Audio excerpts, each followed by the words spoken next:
Dear student standard A, B and C, today we will learn about history chapter number 6 new questions and ideas। तो chapter की शुरुआत जो होती है प्यारे बच्चों एक बहुत ही खूबसूरत स्टोरी सी होती है। यहाँ पे महाराष्ट्र की एक लड़की है जिसका नाम अनागा है।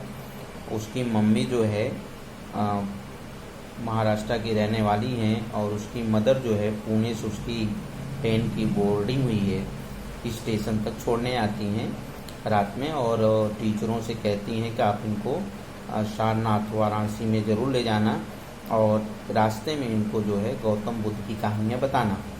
तो स्टोरी अब गौतम बुद्ध की कहानियों के विषय में जाने तो लगभग 2500 ईयर्स एगो महात्मा गौतम बुद्ध जो बौद्ध धर्म के फाउंडर हैं, इनका जन्म जो है बिहार के एक लुम्बिनी नामक वन में हुआ था।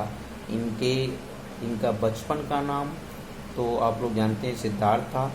बाद में जब इनको ज्ञान हुआ तो इनको गौतम बुद्ध कहा गया। इनके पिता का नाम महाराजा शुद्धोधन था और माता का नाम माया देवी था।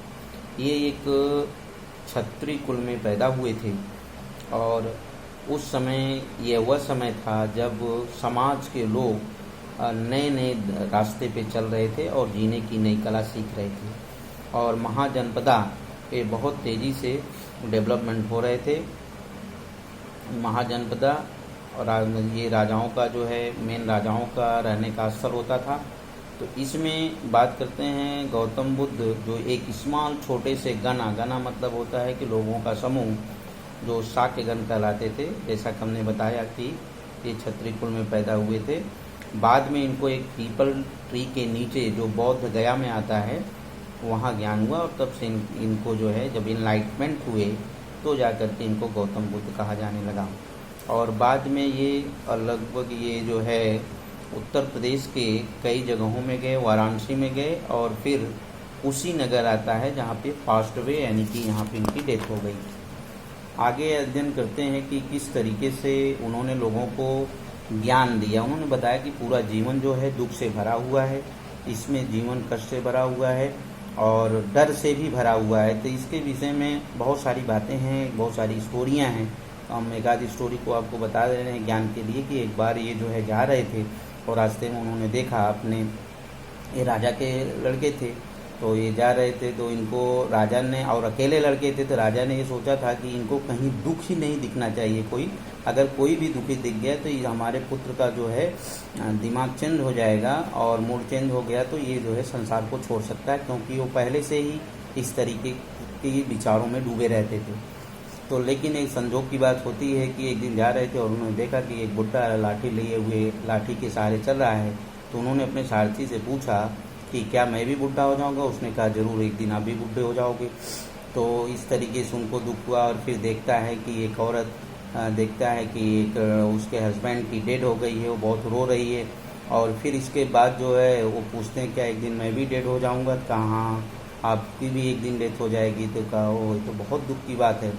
फिर देखते हैं कि एक घर में देखते हैं कि लोग जो है बीमारी से एक आदमी जो है काफ़ी करा रहा था। तो उनको देखकर पूछते हैं कि क्या मैं भी बीमार पड़ जाऊंगा। कहा अवश्य आप भी बीमार पड़ जाओगे। तो इस तरीके से इन सब बातों को देख करके उनका मन एकदम चेंज हो जाता है और उन्होंने डिसीजन लिया कब हमको घर छोड़ देना चाहिए। और इसके बाद उन्होंने लोगों को ये भी बताया कि लोग अपने अपने कर्मों का फल जो है भुगतते हैं, इसलिए उन्होंने जो है घर को छोड़ करके और अपना जो जेवल्स था जो आभूषण था सब जो है उतार करके अपने सारथी को दिया और जो है राज्यपाल छोड़ के चल दिया। इन्होंने जो अपना उपदेश दिया वो जो है प्राकृतिक लैंग्वेज में दिया था। इसके बाद बात कर लेते हैं उपनिषद की। उपनिषद की मीनिंग पहले समझे। उपनिषद का मतलब ये होता है आओ नीचे बैठ करके सीखें। उपनिषद का ये मीनिंग होता है। तो इसमें एक स्टोरी भी उसके पहले आपके यहाँ एक किसा गौतमी का बहुत अच्छा स्टोरी है। किसा गौतमी एक औरत है, उसके लड़के की डेथ हो जाती है, वो बहुत रोती है। तो रोती रहती है तो लोग कहते हैं कि ऐसा करो कि तुम गौतम बुद्ध के पास जाओ, तुम्हें कोई रास्ता बताएंगे। तो वो गई, कह के एक काम करो जाइए आप कहीं से मस्टर्ड राई लेके आओ ऐसे घर से जहाँ किसी की डेथ नहीं हुई। तो जाती है ले आने। तो कोई ऐसा घर नहीं मिलता है कि कोई किसी का लड़का मरा है, किसी का हस्बैंड मरा है, तो किसी का और कोई मरा है, तो इस तरीके से कोई ऐसा घर नहीं बचा था जहाँ डेड नहीं हुआ हो कोई। तो इस तरीके से उसको समझ में आ जाता है कि नहीं, ये तो संसार में जो लोग भी आए हैं सबको मरना ही है। तो इस तरीके से कीसा गौतमी को उपदेश दिया महात्मा गौतम बुद्ध ने। तो उपनिषद की बात कर रहे थे, तो उपनिषद का मतलब हमने आपको बताया कि आओ नीचे बैठ करके सीखें। उपनिषद में किस तरीके से ये पहले ब्राह्मण लोग जो थे, उपनिषद में अच्छी अच्छी बातों को उन्होंने बताया। ही डिस्क्राइब द आत्मा और इंडिविजुअल सोल की बात की है। तो हमारी आत्मा और क्या है, एक इंडिविजुअल सोल है, और इसमें जो यूनिवर्सल सोल है, हमारे ब्राह्मण लोग बताए हैं कि किस तरीके से आत्मा अजर अमर है, इसका कभी नाश नहीं होता है।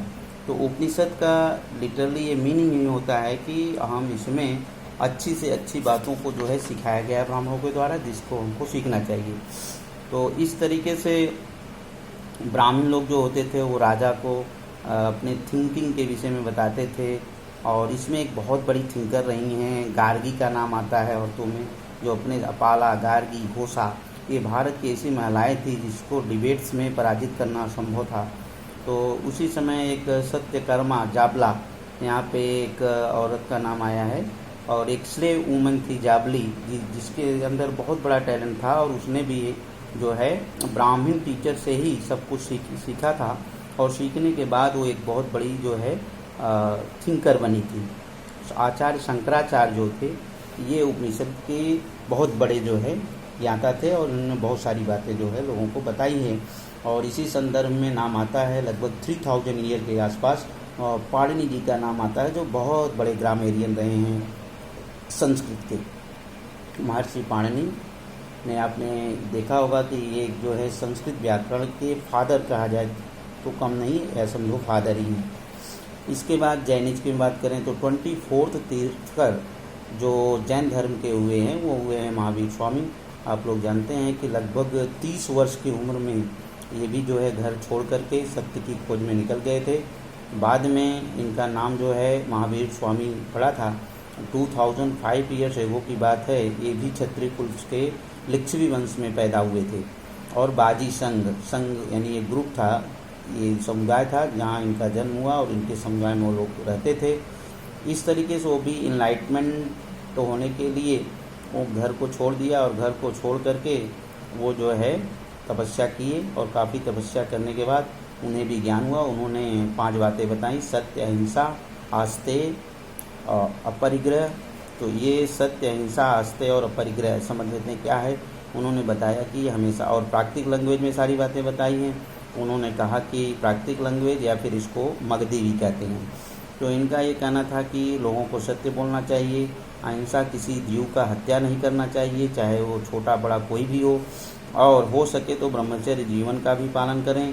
किसी की कोई चीज़ आस्ते मतलब ये होता है कि चुरा करके न खाएं, और आवश्यकता से अधिक धन का संचय न करें, जितना ज़रूरत हो उतना ही रखें, ये इनका। और बाकी जो है दान कर दें, ऐसा सोच था महावीर स्वामी का।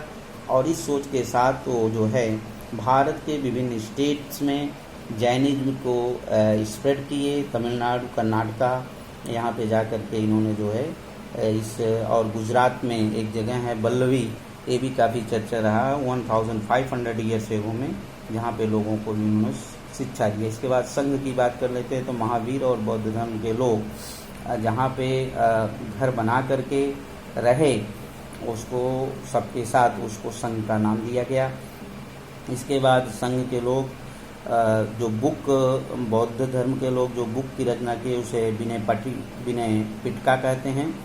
इस तरीके से देखा जाए कि धीरे धीरे इसमें मेन और वुमेन भी जो है इन्वॉल्व हुई, और धीरे धीरे जो है ये चीज़ आगे बढ़ता चला गया।